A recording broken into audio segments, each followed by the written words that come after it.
The silence in the hospital room felt heavier than the cast on my leg. Just days earlier I had been in our living room when my in-laws shoved me during a heated argument.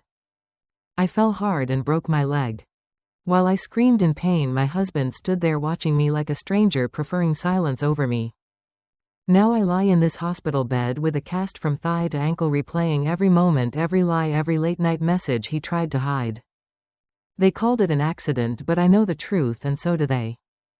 What hurts most is not the broken bone but the betrayal, the rumors I heard about my husband and another woman and their plan to remove me before asking for divorce. 3 days later they walked into my room smiling, thinking I was helpless. But they had no idea I had recorded everything, that justice was closer than they believed, and that this broken leg might be exactly what would expose them all. I never imagined my own family by marriage would become the reason I could not walk. But everything changed the night my husband chose them over me and let his anger turn violent.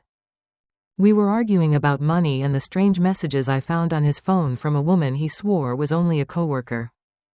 His eyes showed no guilt, only impatience. His mother called me dramatic and useless. His father said I was destroying their son's peace.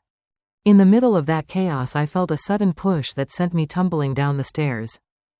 The pain in my leg was unbearable, but the pain in my heart was worse when my husband whispered that maybe this was a lesson for me. In the hospital I realized it was never about a simple fight. It was about their plan to quietly remove me, request the divorce, and protect his secret romance. They underestimated my silence and my need for justice. As I lay in that hospital bed staring at the white lights on the ceiling, I stopped crying and started thinking. Because pain can either break you or wake you up.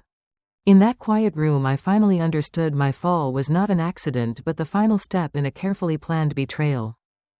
The nurse thought my tears were for the fracture, but they were for the cold truth settling inside me like steel. My husband barely visited me, and when he did he looked nervous, constantly checking his phone and stepping out to whisper, as if I had already left his life. The second night I pretended to be asleep when he entered with his mother.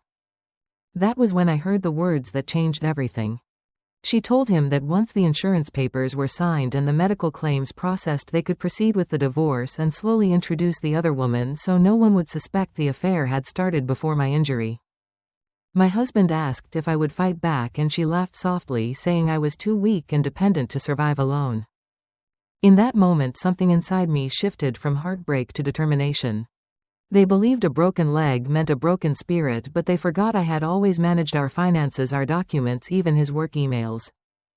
What they did not know was that before the argument I had already suspected his infidelity and secretly forwarded his private messages to my own email along with screenshots of the transfers to that woman.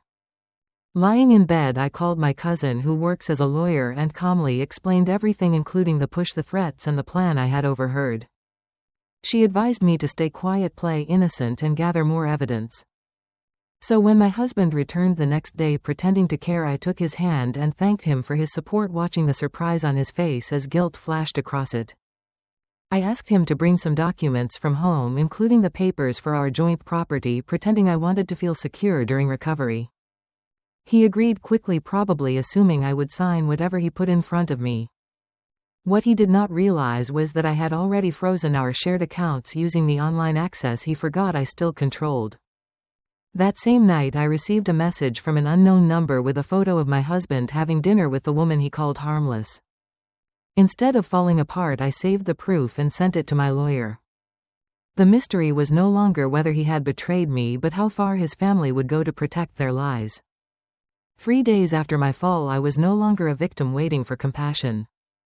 I was a wife gathering evidence, a daughter-in-law preparing for battle, and a woman who understood that justice would not come from tears but from strategy. I promised myself that when they walked back into my hospital room they would not see fear in my eyes but the calm confidence of someone who already knew the truth would destroy them. The next afternoon the door to my room opened slowly and my husband entered with his parents behind him, their faces pretending concern that barely hid their satisfaction. I knew this was the moment they thought they had won. I greeted him sweetly and thanked them for coming, watching confusion spread across their faces because they had expected anger, not kindness. My mother-in-law placed fruit on the table and said accidents teach valuable lessons. Her words felt like poison coated in sugar. My husband avoided my eyes, but I noticed the small cut on his finger from the night I tried to grab the railing before falling, proof that he had been closer than he would ever admit.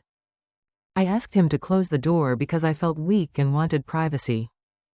Once the room fell silent, I pressed the record button on my phone hidden under the blanket. I spoke sweetly about our marriage, about loyalty, about honesty. Then I mentioned the dinner photo and the money transfers, and he turned pale. His father tried to interrupt, claiming I was imagining things because of the medication, but I calmly repeated the details of their whispered plan about the insurance and the divorce word for word until fear replaced their arrogance. My husband finally exploded and accused me of spying. In that outburst, he admitted more than he realized, saying he deserved happiness with someone who truly understood him. Confirming the affair in front of witnesses, I let the silence fall before telling them my lawyer already had copies of all the messages, all the bank records, and that the hospital had documented my injuries as suspicious because I had privately reported the push to a nurse. My mother-in-law stepped back as if the floor had shifted beneath her feet, and for the first time I saw doubt in her eyes. I continued speaking slowly, explaining that I had frozen our assets and legally secured our house, and that any attempt to remove me would expose their violence and fraud. My husband tried to soften his tone, claiming stress had pushed them too far. But the mask had fallen, and I could see panic growing in him like smoke. I told them I did not want revenge, I wanted justice, and justice meant the truth would reach the courts if necessary.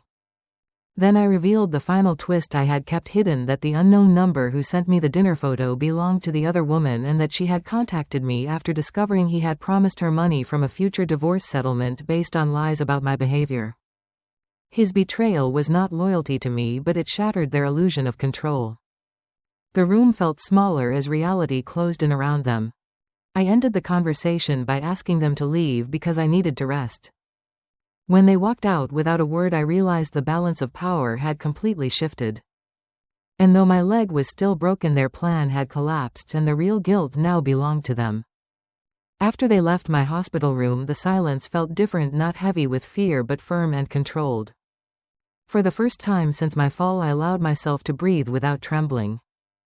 That night my lawyer visited me and carefully reviewed every recording message and financial document I had gathered, confirming the evidence was strong enough to expose not only the infidelity but also the intentional push that caused my injury.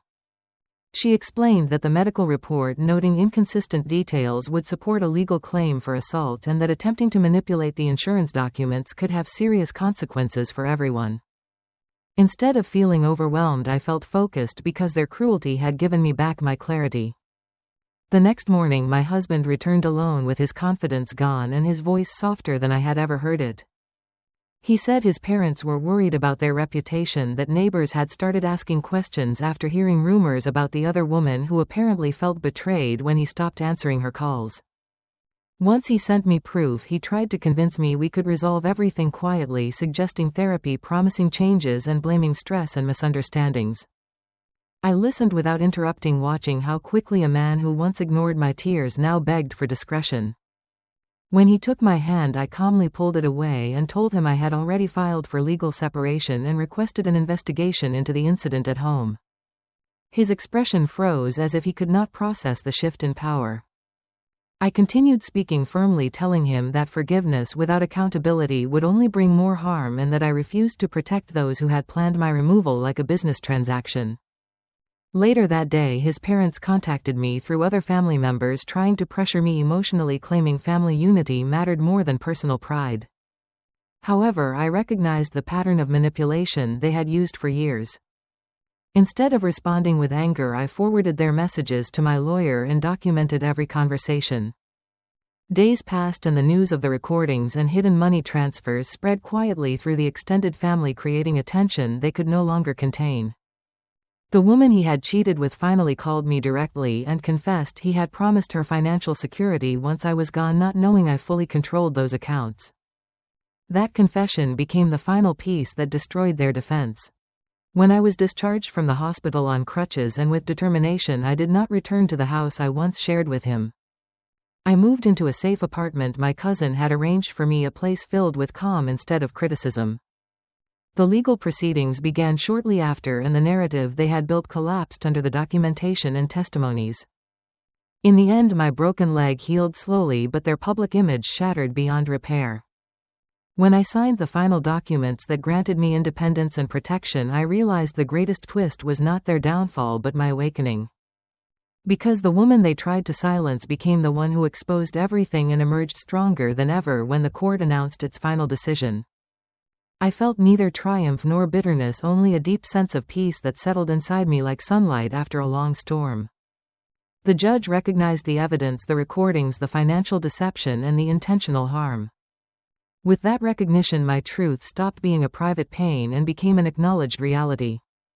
My husband avoided my eyes while the agreement granted me financial security and legal protection, while his parents remained silent, finally understanding that manipulation had consequences. The marriage ended not with shouts but with quiet signatures and the closing of a chapter they tried to rewrite without me. As I walked out with my leg healed, supported but no longer weak, I understood that justice is not loud revenge but the calm exposure of the truth. They tried to break my body to control my future, but their betrayal only revealed my strength, and I walked away knowing my fall was the moment I truly rose. Thank you for listening to today's story. Don't forget to like, share, and subscribe to support the channel. See you in the next story.